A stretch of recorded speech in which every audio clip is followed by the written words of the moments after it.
இரண்டாவதாக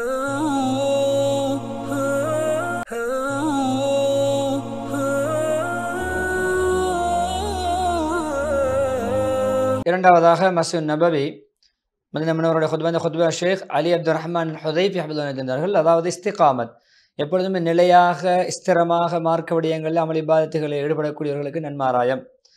ஹம்து ஸலவாத் தக்வாவுடைய வசியத்துக்கு பின்னால் மோமின்களுக்கு இரக்கமுள்ள கருணையுள்ள இறைவனின் புறமிருந்து கிடைக்கும் நன்மாராயத்தை பாருங்கள்.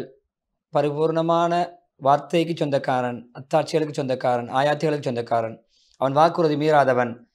நன்மாராயம் எப்பொழுதுமே நிபந்தனைப்படி இருந்தால் கட்டாயம் கிடைக்கும் என்று சொல்லிவிட்டு சூரா ஃபுஸ்ஸிலத் 30, 30, 31, 32 வசனங்கள் நிச்சயமாக எங்களுடைய இரட்சகன் அல்லாஹ் என்று சொல்லி மனதார ஏற்றுக்கொண்டு அதன்படி நிரந்தரமான ஸ்திரமான வாழ்க்கை வாழ்ந்தால் மலக்குமார்கள் அவருடைய மரண சக்கராத்தில் இறங்குவார்கள். நன்மாராயம் சொல்வார்கள், நீங்கள் எதிர்காலத்தை பற்றி பயப்படவும் வேண்டாம், கடந்த காலத்தை பற்றி சஞ்சலப்படவும் வேண்டாம், என்ன நடக்கும் என்று அச்சமும் வேண்டாம், உங்களுக்கு என்ன நடக்கும், உங்களுடைய விட்டு செல்கின்ற பிள்ளைகள் பொருளாதாரங்களுக்கு என்ன நடக்கும் அஞ்ச வேண்டாம், கடந்த காலத்திலே நடந்த விடயங்களை விட கை செய்யப்படவும் வேண்டாம், சொர்க்கம் உங்களுக்கு வாக்களிக்கப்பட்ட சொர்க்கம் கிடைக்கும் நன்மாராயம் பெற்றுக் கொள்ளுங்கள். நாங்கள் உங்களுடைய உதவியாளர்கள், நண்பர்கள், நேசர்கள். உலகத்திலிருந்தான் மறுமையிலிருந்தான். உங்களுக்கு மறுமையிலே சொர்க்கத்திலே உங்களுடைய மனம் விரும்பியதெல்லாம் கிடைக்கும். உங்களுக்கு நீங்கள் எதையெல்லாம் வேண்டுகிறீர்களோ, வேண்டுகோள் விடுக்கிறீர்களோ, எதையெல்லாம் நீங்கள் வேண்டுகோளாக முன்வைக்கிறீர்களோ எல்லாமே கிடைக்கும். மன்னிக்கக்கூடிய கருணையுள்ள இறைவன் புறமிருந்து விருந்து பிரசாரமாக கிடைக்கும்.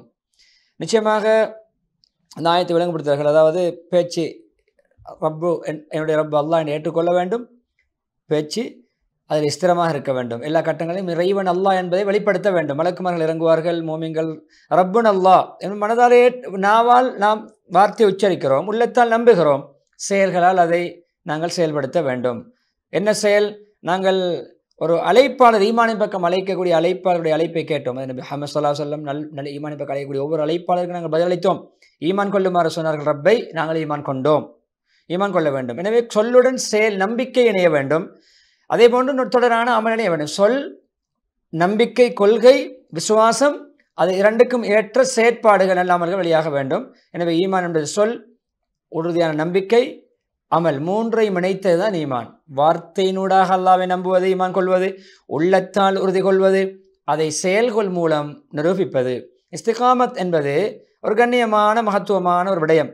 அது எந்த அளவுனா கடமைகள், வாஜிபாத்துகள், அதே போன்று விரும்பத்தக்க அமல்கள், அல்லாஹ் விரும்புகின்ற நபி அவர்கள் விரும்பி செய்த அமல்கள் எல்லாவற்றையும் செய்வது. அதே நேரம் பாவங்களை விட்டு தவிர்த்து கொள்வது, ஹராம்களை விட்டும் அல்லாஹ் வெறுக்கின்ற விடயங்களை விட்டு தவிர்த்து கொள்வது, அதில் ஸ்திரமாக இருப்பது இஸ்திகாமத். நன்மைகளில் நல்ல காரியங்கள் எடுத்து நடப்பது, பாவங்களை தவிர்த்து நடப்பது, இது ரெண்டும் எல்லா கட்டங்களிலும் ஸ்திரமாக இருப்பது அல்லாஹ் ரசூல் ஏவிய படி. ரசூல் அவர்களுக்கு அல்லாஹ் ஏவிய பின்வரும் வசனத்தை பாருங்கள். ஹூத் 112 வசனம். நீங்கள் உங்களுக்கு ஏவப்பட்டது போன்று ஸ்திரமாக இருங்கள், உங்களோடு சேர்ந்து தௌபா செய்து மீண்டவர்களும் ஸ்திரமாக இருக்க வேண்டும், அத்துமீறி நடக்க வேண்டாம், கட்டுப்பாட்டை மீற வேண்டாம். நிச்சயமாக நீங்கள் செய்கின்றவற்றை எல்லாம் நன்கறிந்தவன் பார்த்து கொண்டிருக்கிறான். அதே போன்று இஸ்திகாமத்திலே மக்கள் பல படித்தரம் உடையவர்களாக இருக்கிறார்கள். சிலர் தனக்குத்தானே அநியாயம் நினைத்துக் கொண்டவர்கள், நன்மையான காரியங்களை கணக்கெடுக்காதவர்கள், பாவங்கள் ஈடுபடக்கூடியவர்கள், நடுநிலவாதிகள், சில நல்ல காரியங்களே முந்தி செல்லக்கூடியவர்கள், போட்டி போடக்கூடியவர்கள். அல்லாஹ்வுடைய நாட்டப்படி அது உண்மையில் அல்லாஹ் புறமிருந்து கிடைக்கக்கூடிய உயர்ந்த ஒரு சிறப்பு பாக்கியம். அவர்களுக்கு என்ன அந்தஸ்து கிடைக்கும்? அது என்ற சொர்க்கத்தில் அவர்கள் நுழைவார்கள். அவர்கள் அதிலே தங்க வளையல்கள் அணிவிக்கப்படுவார்கள், காப்புகள் அணிவிக்கப்படுவார்கள். அதே போன்று முத்துக்கள் அவர்களுக்கு அணிகலனாக வழங்கப்படும். அவருடைய ஆடை அங்கு பற்றாக இருக்கும். இங்கு பட்டாடை அனுமதியிலே அங்கு பட்டாக இருக்கும். ஃபாத்திர் 32, 33 வசனம். அதே போல் மலக்குமார்கள் சொல்வார்கள், பயப்பட வேண்டாம், சஞ்சலப்பட வேண்டாம், துக்கப்பட வேண்டாம். அவர்கள் சொல்வார்கள், அவருடைய துனியாவுடைய வாழ்க்கை முடியும் சக்கராத்துடைய இறுதி கட்டத்திலே, மறுமையுடைய வாழ்க்கை ஆரம்பிக்கும் தருவாயிலே. மோமின்களை பார்த்து சொல்வார்கள், இது உங்களுடைய இஸ்திகாமத்துக்கு, எப்பொழுதுமே இஸ்லாத்தை விட்டு கொடுக்காமல் நிலையாக வாழ்ந்ததற்கு கிடைத்த கைமாறு, கிடைத்த கூலி, சன்மானம் என்று சொல்வார்கள். பயப்பட வேண்டாம். ஹவுஃப் என்பது எப்பொழுதுமே எதிர்காலத்தை பற்றிய பயம். நீங்கள் இப்பொழுது விட்டு செல்கின்ற துனியாவிலே பரம்பரைகள், பிள்ளைகள், பிள்ளை குட்டிகள், மனைவி மக்கள், உறவுகளை பற்றி நீங்கள் கவலைப்பட வேண்டாம். அவருடைய எதிர்காலம் என்னவாகுமோ கவலைப்பட வேண்டாம். எதிர்காலத்தில் உங்களுக்கு கபரிலே, மஹ்ஷரிலே, சுராத்திலே என்ன நடக்குமோ அதையும் நீங்கள் அஞ்ச வேண்டாம். அல்லாஹ் உங்களை பொறுப்படுத்தி விட்டான், நல்லவர்கள் எல்லாம் பொறுப்பேற்பான். எனவே ஹுஸ்ன் என்றால் அது கடந்த காலத்தை பற்றி நினைத்து வருந்துவது. நீங்கள் கடந்த காலத்தை பற்றி வருந்த வேண்டாம். இதுக்கு பின்ன உங்களுக்கு சஞ்சலம் ஏற்படாது, துக்கம் ஏற்படாது. இதுவும் உங்களுடைய இஸ்திகாமத்துக்கும் நிம்மதியும் பாதுகாப்பும் மன அமைதியும் கிடைக்கும் எதிர்காலத்தில் என்பதற்கான ஒரு நன்மாராயம். எனவே கவலை இதற்கு கொண்டு சஞ்சலம் ஏற்படாது. மலக்குமார்கள் நன்மாராயம் சொல்கின்ற அந்த வசனத்தை வாக்களிக்கப்பட்ட சொர்க்க நன்மாராயம் உங்களுக்கு இருக்கிறது. அல்லாஹ் வாக்குறுதி மீறக்கூடியவன் அல்ல. ஆல இம்ரான் 9வது வசனம். அல்லாஹ் வாக்குறுதி மீற மாட்டான். எனவே சொர்க்கம் என்பது எந்த கண்ணும் கண்டிராத, எந்த காதும் அதனுடைய வர்ணனைகளை செவியுறாத, அதே போன்று எந்த உள்ளத்திலும் சிந்தனையிலும் எழாத உதிக்காத இன்பங்கள் எல்லாம் இருக்கின்றன. புகாரி ரஹிமவுல்லாவுடைய ஹதீஸுடைய ஒரு பகுதி, அபூ ஹுரைரா ரலியல்லாஹு அன்ஹு இருக்கக்கூடிய ஹதீஸ். எனவே நாங்கள் துனியா ஆகிராவிலே உங்களுடைய பாதுகாவலர்கள், பொறுப்புதாரிகள், உங்களுடைய உதவியாளர்கள் என்று அல்லாஹ் சொல்கிறான். எனவே மலக்குமார்கள் பொதுவாக மலக்குமார்கள் மூமின்களுடைய பொறுப்புதார்கள், துனியாவிலே உதவி செய்வது, மறுமையிலே அவர்களுக்கு பக்கபலமாக இருப்பது. உங்களுடைய ரப்பு மலக்குமாருக்கு அறிவிக்கிறான், நான் உங்களோடு இருக்கிறேன். எனவே நான் உங்களுக்கு உதவியாக இருக்கிறேன், நான் உங்களோடு இருக்கிறேன். நீங்கள் எப்பொழுதுமே ஈமான்தாரிகளுக்கு நீங்கள் பக்கபலமாக இருக்க வேண்டும். ஈமான்தாரிகளுக்கு என்ன செய்ய வேண்டும்? நீங்கள் பக்கபலமாக இருக்க வேண்டும். மலக்குமார்கள் எப்பொழுதுமே அல்லாஹ்வுடைய வாக்குறுதியை உண்மைப்படுத்தும் விடயத்தில் மிகவும் மன திருப்தியோடு சந்தோஷத்தோடு ஈடுபடக்கூடியவர்கள். அதே நேரம் அந்த மலக்குமார்கள் ஷைத்தானுடைய ஊசலாட்டங்களை விட்டும் முஸ்லிம்களை பாதுகாப்பார்கள். அப்துல்லா இப்னு மஸ்ஊத் ரலியல்லாஹு அறிவிக்கக்கூடிய ஹதீஸ் சொன்னார்கள், நிச்சயமாக ஷைத்தான் ஒரு ஆதமுடைய மகனை ஷைத்தானுடைய ஒரு தூண்டுதலும் இருக்கிறது, மலக்குடைய தூண்டுதலும் இருக்கிறது. ஷைத்தானுடைய தூண்டுதல் என்றால் கெடுதியை வாக்களிப்பது, பொய்யை சத்தியத்தை பொய்ப்பிக்க வைப்பது. மலக்குடைய தூண்டுதல் என்னவென்றால் அவர் நலவை எப்பொழுதுமே அவர் வாக்களிப்பார், சத்தியத்தை உண்மைப்படுத்த தூண்டுவார். மலக்குமார்கள் மோமின்களுடைய பாதுகாவலர்கள், உதவியாளர்கள், எப்பொழுதும் துனியாவை பாதுகாப்பு ஷைத்தான்களை விட்டும் ஆபத்துகளை விட்டும் அவர்கள் முன்பின் மலக்குமார்கள் மாறி மாறி அவர்களை பாதுகாத்து கொண்டிருப்பார். அல்லாஹ்வுடைய கட்டளைப்படி சூரா ராத் 17 வசனம். மலக்குமார்கள் மோமின்களுடைய நண்பர்களாக, நேசர்களாக, உதவியாளர்களாக இருப்பார்கள். துனியாவில் எப்பொழுதும் அவரோடு சேர்ந்திருப்பதன் மூலம், நலவு உபகாரங்கள் செய்வதன் மூலம். அதே போன்று எப்பொழுதுமே மலக்குமார்கள் மோமின்களுக்கு மறுமையிலே ஒத்தாசை புரியக்கூடியவர்கள் இருப்பார்கள். மலக்குமார்கள் எல்லா வாசல்களும் நுழைந்து உங்களுக்கு சலாம் உண்டாகட்டும், சாந்தி உண்டாகட்டும் என்று வாழ்த்து சொல்வார்கள். நீங்கள் பொறுமையாக உலகத்திலே வாழ்ந்ததன் காரணமாக இந்த இடம் சொர்க்கம் தங்குமிடங்களிலே சிறந்தது, உன்னதமானது. ராஜ் 23 வசனம் 24வது. என் நன்மாராயம் மோமின்களுக்கு மலக்குமார்கள் கிடைத்து கொண்டே இருக்கும். எல்லா நன்மாராயம் ஒன்றை விட இன்னொன்று சிறந்ததாக இருக்கும்.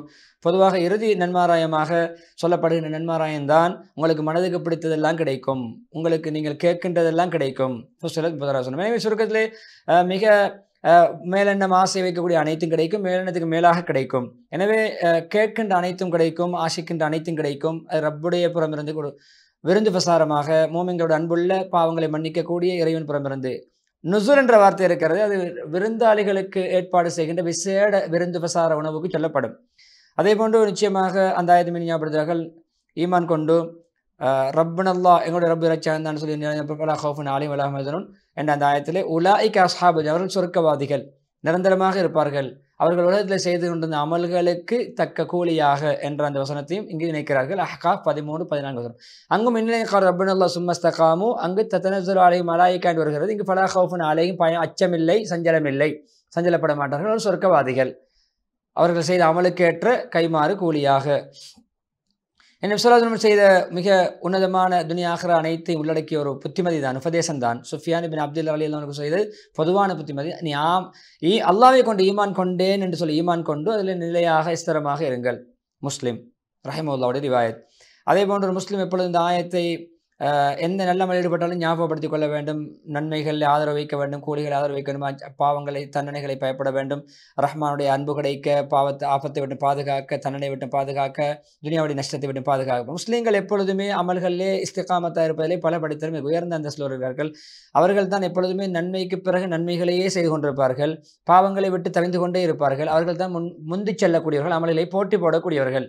வஸ்ஸாபிகூன் அஸ்ஸாபிகூன், போட்டி போடக்கூடியவர்கள், அவர்களது இறைவனுக்கு நெருக்கமானவர்கள், அவர்கள் இன்பமான சொர்க்கங்களில் இருப்பார்கள், சொர்க்க இன்பங்களில் இருந்து கொண்டிருப்பார்கள். வாக்கே அதாவது நயீம், இன்பங்கள் நிறைந்த சுவனங்களில் இருப்பார்கள். வாக்கையா 10, 11, 12 வசனங்கள்.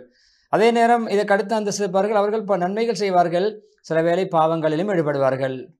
பாவங்கள் செய்துவிட்டால் மீண்டும் அதை துயர்ந்து ஒரு நன்மை செய்வார்கள்.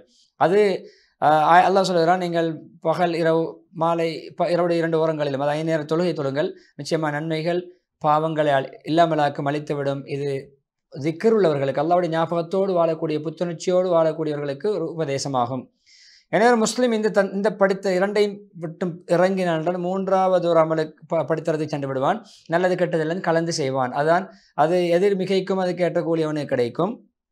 அது அல்லாஹ்வுடைய நாட்டப்படி அவருடைய நன்மை மிகைத்தால் அவருக்கு சொர்க்கம், பாவம் மிகைத்தால் அவர் அல்லாஹ் நாடியபடி அவருக்கு தண்டனையை கொடுப்பான். நாடினால் விரும்பினால் மன்னிப்பான். எனவே உங்கள் ரப்பின் பக்கம் நீங்கள் மீண்டு கொண்டே இருங்கள், திரும்பிக் கொண்டே இருங்கள். அவனுக்கு நீங்கள் கட்டுப்பட்டு வாழுங்கள். உங்களுக்கு வேதனை வர முன்னால், ஏற்பட முன்னால், அதுக்கு பின்னால் நீங்கள் உதவி தேடினாலும் உங்களுக்கு உதவி கிடைக்காது. சூரா ஜுமர் 54 வசனத்தை ஓதி பரக்கத்துக்கு துஆ செய்தி சிவசிம தூண்டி முதலாவது ஹுத்பா முடித்து விட்டு ஹுத்பா ஹம்து ஸலவாத் தக்வாவுடைய வசனத்துக்கு பின்னால் அல்லாஹ்வை பயந்து கொள்ளுங்கள், அல்லாஹ்வுடைய திருப்தியை நீங்கள் நாடி இறைவனை பயந்து கொள்ளுங்கள், அமல்களின் மூலம் திருப்தியை நாடுங்கள், அல்லாஹ்வுடைய பாவங்களை தவிந்து கொள்ளுங்கள். நீங்கள் அல்லாஹ்வுடைய ரிதுவான் என்று சொல்லக்கூடிய திருப்தியோடு சொர்க்கத்தை பெற்று நீங்கள் வெற்றி அடைவீர்கள். யாரோ நன்மையை கொண்டு வருவாரோ அவருக்கு அல்லாஹ் அதுபடி 10 மடங்கு கொடுக்கிறான். யாரோ தீமை கொண்டு வருவாரோ அவருக்கு அந்த தீமைக்கு ஏற்றவாறு தான் தண்டனை கொடுக்கப்படும். அவர்கள் அநியாயம், நன்மைக்கு தான் 10 மடங்கு, தீமைக்கு ஒரு பாவத்துக்கு ஒரு தண்டனை தான், அது ஒரு பாவம் தான் எழுதப்படும். அநியாயம் இழைக்கப்பட மாட்டார்கள். நாம் 106 வசனம். எனவே இந்த ஆயத் எப்பொழுதுமே ஒரு மனிதர் நன்மைகளை கொண்டு வரும் பொழுது, பேணுதல் செய்யும் பொழுது, நன்மைகளை அளிக்கக்கூடியவற்றை பாதுகாக்கின்ற பொழுது 10 மடங்கு நன்மை, அதை விட 10 மடங்கு பிறகு கிடைப்பதாகவும் இருக்கிறது.